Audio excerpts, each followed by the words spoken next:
Repairing a broken or rotten shingle is easy to do with the right tools. The secret weapon is the shingle-ripping bar.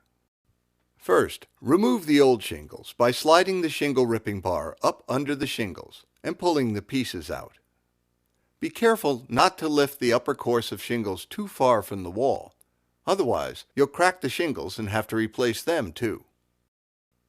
Now, using the nail cutting feature of the shingle-ripping bar, slide the shingle-ripping bar up underneath the row of shingles and fish for the heads of the nails that hold the old shingles in place.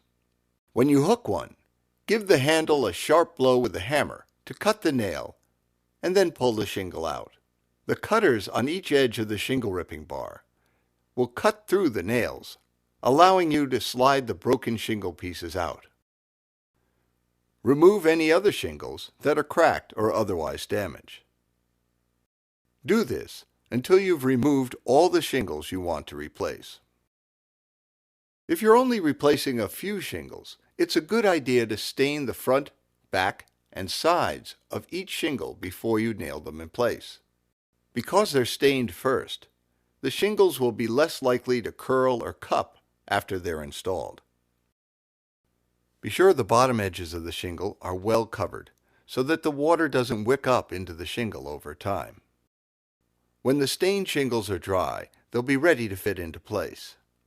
Make sure that the spaces between the shingles are at least an inch or more away from the spaces in the course of shingles, either above or below. This is so that any water that follows a crack ends up on the outer surface of a shingle, instead of working its way along the cracks and up and under the shingles. Leave 1/4 of an inch of space between each shingle and nail the shingles in place with galvanized 8-penny nails, 2 to a shingle, 1 on each side, at least an inch from the edge. When replacing shingles on the course above, slide the stained replacement shingle up under the course, centering it in place. Drive in 2 8-penny galvanized nails up under the drip line at an angle. Each nail should be at least an inch from the edge of the shingle to prevent it from splitting.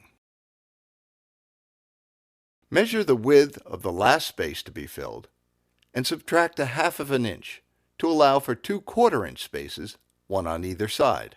Transfer the measurements to the stained shingle, being careful to make sure the line is square, and using a saw, cut the shingle to size. Hold the shingle in place, with the bottom edge 1/4 of an inch below the rest of the shingles. Leave 1/4 of an inch of space on either side of the shingle. Drive the nails up just under the drip edge at an angle. When the nails are driven in place, rest a 2x4 under the new shingle and hammer the shingle into place. Then place the 2x4 over the face of the overlaying shingle and give the shingle a sharp rap, setting the nails underneath. Within a short time, the repair will be invisible.